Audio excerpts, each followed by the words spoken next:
السلام علیکم، میں ہوں محمد شہزاد اور آپ دیکھ رہے ہیں میرا چینل ایکسٹریم نالج۔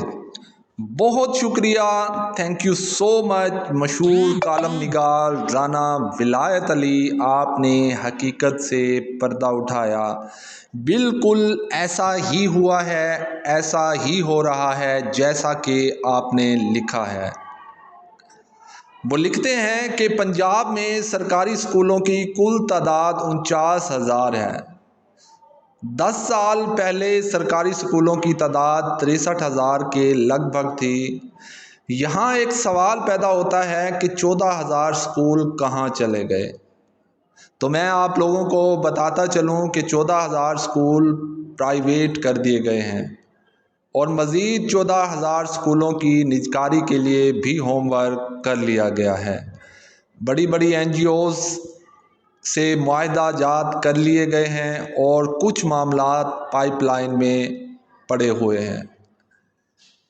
بے روزگار افراد کو اسکول دینے کا دلاسا دیا گیا ہے، مگر ان کو اسکول فی الوقت نہیں ملنے، کیونکہ حکومت پنجاب نے 14,000 اسکولوں کا بوجھ اتارنے میں اگر کامیاب ہوتی ہے یا نہیں، یہ تو آنے والا وقت ہی بتائے گا۔ اسکول اساتذہ کی تنظیمیں، ان کے رہنما تاحال ایک پلیٹ فارم کی بجائے الگ الگ پلیٹ فارم سے احتجاجی پروگرام کر رہے ہیں۔ اسکول سطح پر اس وقت تک احتجاج کامیاب نہیں ہوگا جب تک ہائر سیکنڈری اسکولوں کے اساتذہ، سربراہان اور اسکول کے تعلیمی افسران بھرپور معاونت نہیں کرتے۔ لاکھوں روپے تنخواہ لینے والے اساتذہ یہ گمان کر کے چپ سادھ کر خاموش ہیں کہ گورنمنٹ کے ہائر سیکنڈری اسکول ابھی تک حکومت کے نشانے پر نہیں ہیں۔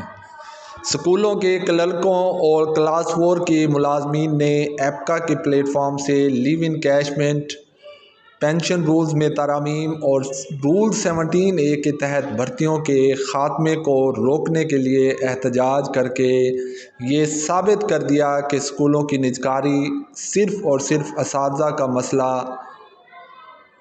نہیں ہے۔ گزشتہ سال 2023 میں کیے گئے کامیاب احتجاج کا نتیجے میں اگیگا کے رہنماؤں نے مذاکرات کر کے احتجاجی پروگرام کو مؤخر کر دیا تھا، جبکہ سرکاری ملازمین PTI کی حکومت کو اپنا نجات دہندہ سمجھتے تھے، اور سرکاری ملازمین کا جو اب استحصال ہو رہا ہے، اس کا آغاز PTI کی حکومت کے قیام سے ہی ہوا تھا۔ لیو انکیشمنٹ میں ترمیم PTI کی دور حکومت میں کی گئی تھی۔ پینشن ریفارمز کے لیے سمری بھی PTI کے دور حکومت میں تیار کر کے کابینہ ڈویژن کو بھیجی گئی تھی۔ 17A رولز میں بھی ترمیم PTI کے دور میں ہوئی تھی کہ آئندہ ملازمت کنٹریکٹ پر دی جائے گی۔ مستقل خالی اسامیاں ختم کرنے کی سمری کابینہ ڈویژن کو بھیج کر 2021 میں منظوری لی گئی تھی۔ بعد ازاں PTI کا دور ختم ہو گیا تو نگران حکومت اور موجودہ حکومت نے بڑی تیزی سے ان معاملات پر پیش رفت کی۔ PTI کی حکومت ہوتی یا موجودہ حکومت تو اسکولوں کی نجکاری، سرکاری محکمہ جات میں خالی اسامیوں پر بھرتی نہ کرنے اور مستقل اسامیوں پر خاتمہ کرنا ترجیحی ایجنڈا ہے۔